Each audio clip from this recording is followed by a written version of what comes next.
हाँ वो ठीक है, आपको बहुत मिस कर रहा था। वो मैं आपसे कह रही थी कि आप टाइम से अपनी दवाई ले लीजिएगा। ठीक है बाबा, इतनी परवाह है मेरी, पर मानोगी नहीं कि तुम्हें मेरी बहुत परवाह है। सबके बारे में सोचती हो पर अपने बारे में कभी कुछ नहीं सोचती। याद है आज भी कैसा लगा था मुझे जब पता चला था कि तुम एक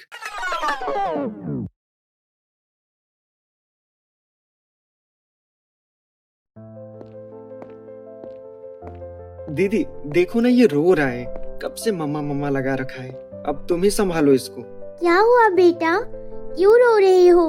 मम्मा कहीं नहीं गई है, मम्मा आपके पास है ना। अरे इसका मतलब रीना मैरिड है और एक बच्चा भी, पर अभी ने तो कुछ भी नहीं बताया मुझे। तुमने सबसे तो परिचय कराया पर रीना जी के पति से नहीं मिलवाया। वो भैया, रीना दीदी के पति अब इस दुनिया में नहीं रहे। 6 महीने पहले ही वो इस दुनिया को छोड़कर जा चुके हैं। अभी की ये बात सुनकर दिनेश ना तो बहुत ज्यादा खुश हो पाया और ना ही दुखी। उसे तो कुछ समझ में ही नहीं आ रहा था कि वो खुश हो या फिर दुखी, क्योंकि रीना अकेली थी, दुखी थी। इतनी छोटी सी उम्र में इतना बड़ा दुख का पहाड़ टूट पड़ा था। दिनेश का मन इन सब विचारों से अंदर ही अंदर कुछ कह रहा था। तभी अब मैंने भी एक फैसला ले लिया है कि अब चाहे कुछ भी हो जाए, रीना की जिंदगी में और कोई दुख नहीं आएगा। Excuse me Reena. जी बोलिए। वो मैं कह रहा था, आपका बेटा कितना प्यारा है। बेटा आपका क्या नाम है? अंकल मेरा नाम आर्यन है। अरे वाह, आपका इतना प्यारा नाम। ये लो, मैं आपके लिए चॉकलेट लेकर आया हूँ। अंकल को thank you. Thank you uncle. वैसे रीना जी, आप क्या क्या काम करती हैं? अगर आपको एतराज ना हो तो आप मुझे बता सकते हैं। जी मैं अभी तो कुछ नहीं करती, पर मुझे अभी जॉब की सख्त जरूरत है। अरे वाह, इससे अच्छा अवसर और क्या हो सकता है रीना से दोस्ती करने का। तो अगर आपको कोई एतराज ना हो तो आप हमारी कंपनी में काम कर सकती हैं। और आज वो उसके ऑफिस को, उसके प्रोजेक्ट्स को कितने अच्छे तरीके से संभाल रही है। पर उसके दिल में आज भी दिनेश अपनी जगह नहीं बना पाया। दिनेश कभी भी रीना को मजबूर नहीं किया कि वो उसके साथ, वो तो केवल उसके साथ चलने से भी बहुत खुश था। जी बस मैं अभी आया। अरे पता नहीं दिनेश जी ने वो मीटिंग वाली फाइल कहाँ रख दी, मिल ही नहीं रही है। कम इन। मैम, ये लो मीटिंग वाली फाइल। अच्छा, तो वो मीटिंग वाली फाइल आपके पास थी? हाँ, वो आर्यन नहीं दिख रहा है। आर्यन सो रहा है, मैं अभी जगाती हूँ। और ये तो बहुत अच्छी बात है कि नीलू बिटिया की शादी तय हो गई। अच्छा है, लड़कियों का घर जितनी जल्दी बस जाए उतना अच्छा है। आप दोनों बैठिए, मैं अभी आर्यन को जगा कर लाती हूँ। नहीं, उसे सोने दीजिए, हम फिर जल्दी उससे मिलने आएंगे। या रीना से कहिएगा एक बार आर्यन को लेकर घर आए। अब हमें इजाजत दीजिए। गायत्री जी से विदा लेकर अनिकेत के मॉम डैड तो चले गए। इधर दिनेश ने जैसे वीडियो कॉन्फ्रेंसिंग में अपना कैमरा ऑन किया तो सामने रीना दिखाई दी। तुम्हारी सादगी तुम्हारी खूबसूरती को और बढ़ा देती है। तुम्हारे ऊपर ये गुलाब रंग तो बहुत जच रहा है। तुमको देखकर सारे जमाने की खुशी मिल जाती है। तुम्हारे लिए तो मैं 7 जन्मों तक इंतजार करने को तैयार हूँ। तुम्हारी हाँ सुनने के लिए पूरी जिंदगी इंतजार करता रहूंगा। सर, आपको मेरी आवाज आ रही है? सर, क्लाइंट आ गए हैं, मीटिंग शुरू करें? हाँ, क्यों नहीं। सर, आप कब आ रहे हैं? उम्मीद है कि आज काम खत्म हो जाएगा तो कल तक आ जाऊंगा। Okay sir. Okay Reena, bye. Hello भैया, 1 कप मेरे कैबिन में कॉफी भिजवाना। अरे भैया, ये पिंक कलर वाला गाउन कितने की है? भाई साहब, ये गाउन 35,000 का पड़ेगा। ठीक है भैया, पैक कर दो। मैं जानता हूँ रीना, तुम्हें ये गाउन कैसे देना है, बहुत अच्छे से जानता हूँ। बस इस गाउन में तुम्हें एक बार देखना चाहता हूँ। तुम्हारा इंतजार करता हूँ, सुबह शाम तुमसे प्यार करता हूँ। आ जाओ, ये दिल कब से तुम्हारा इंतजार कर रहा है। मेरे दिल में, मेरी जिंदगी में शामिल होने आ जाओ रीना। बेटा, आज तुम्हारे सास ससुर आए थे, वो निमिषा की शादी तय हो गई है ना, उसी विषय में तुमसे कुछ बातचीत करना चाहते थे, तो तुम्हें और आर्यन को घर बुलाया है। अरे वाह, ये तो बहुत अच्छी बात है कि निमिषा की शादी तय हो गई है। मैं कल ही सबसे मिलने घर जाऊंगी। मम्मा मैं भी चलूंगा दादी माँ के घर। हाँ, पहले सोने चलो, रात बहुत हो गई है। माँ, प्रदीप अभी तक नहीं आया?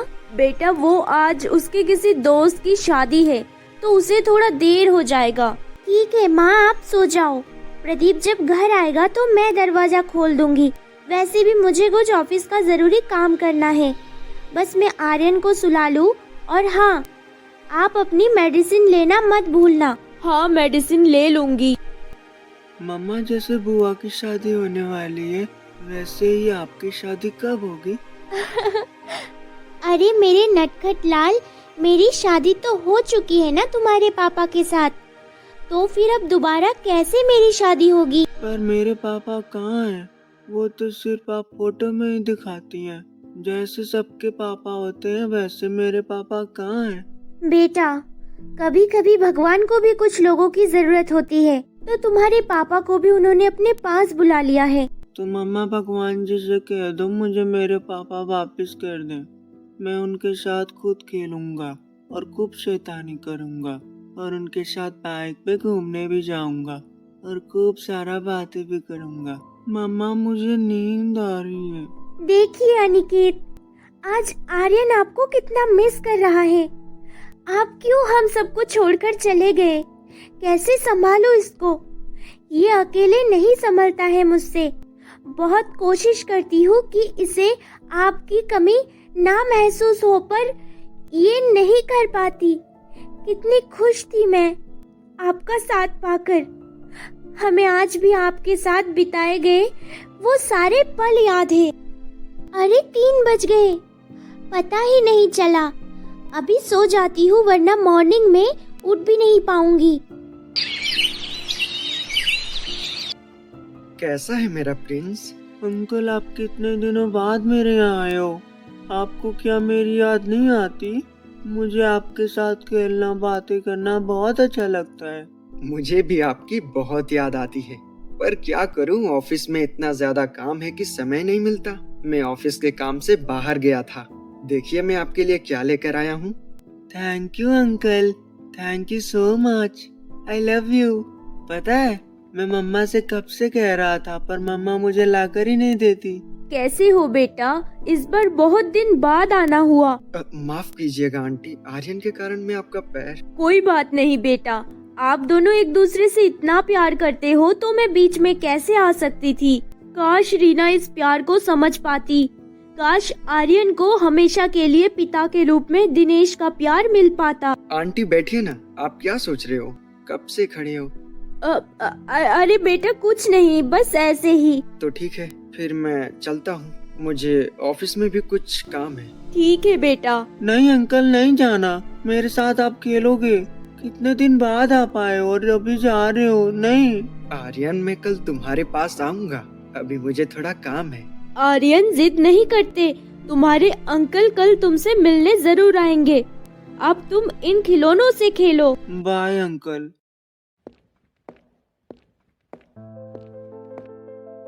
थोड़ी देर बाद दिनेश ऑफिस के लिए चला गया। ऑफिस पहुंचते ही दिनेश की नज़र रीना की कैबिन पर थी, जो बहुत ही गंभीरता के साथ अपने लैपटॉप पर काम कर रही थी। उसकी एक झलक देखकर दिनेश का मन प्रसन्न हो गया और वो जाकर अपने कैबिन में काम करने लगा। काम करते करते रीना के बारे में सोचने लगा। रीना दिल की कितनी साफ है। काश रीना मेरे प्यार को समझ जाए तो मैं कभी दुखी नहीं होने दूंगा।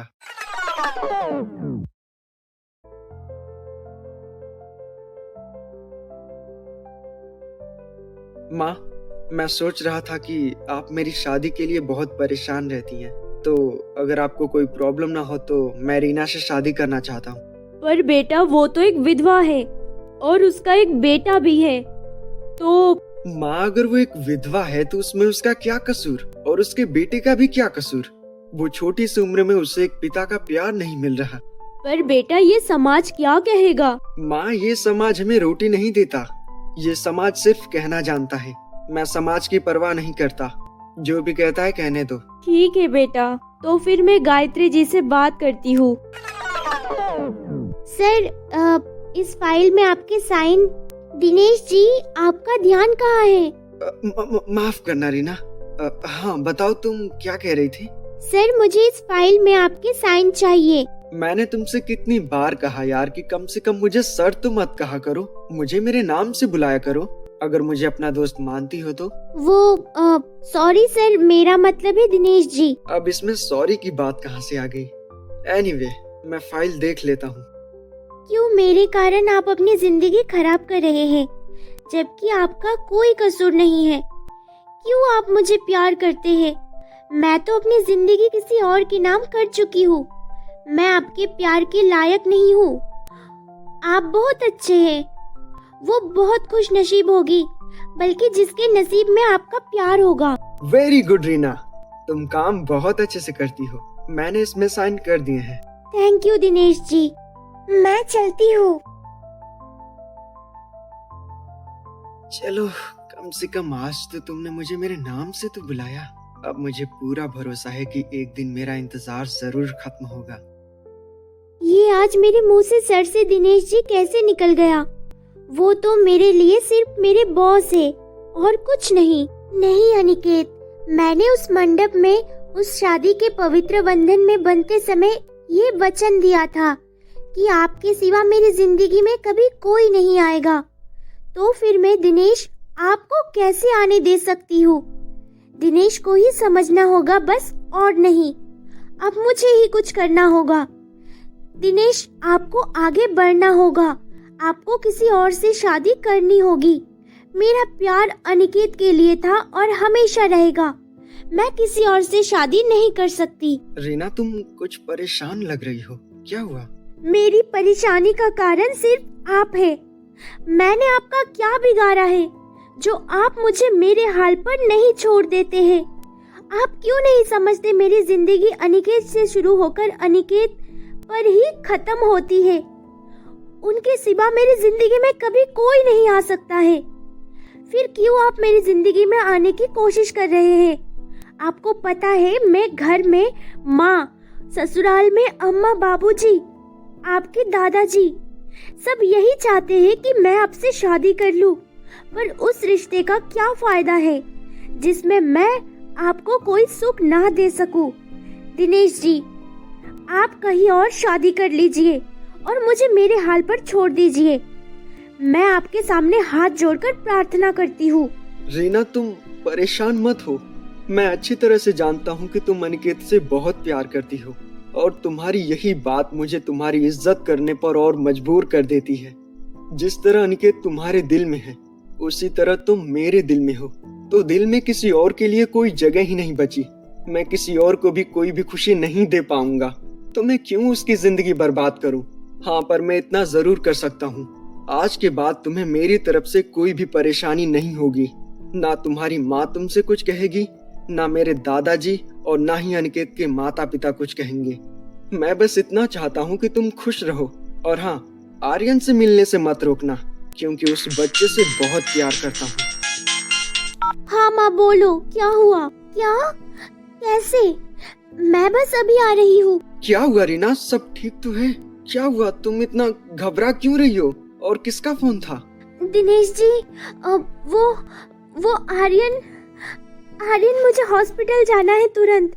मेरा आर्यन, मेरे अनिकेत की आखिरी निशानी। तो आपको ये पार्ट कैसा लगा हमें कमेंट सेक्शन में जरूर बताना। और हाँ, अब इससे आगे क्या होने वाला है ये जानने के लिए प्रेम कहानियां टीवी को सब्सक्राइब करके बेल आइकॉन वाला बटन जरूर प्रेस कर लेना, ताकि अगला पार्ट आते ही सबसे पहले नोटिफिकेशन आपके पास जाए। तो मिलते हैं अगले एपिसोड के साथ। तब तक के लिए मेरे प्यारे दोस्तों, आप सभी को नमस्ते।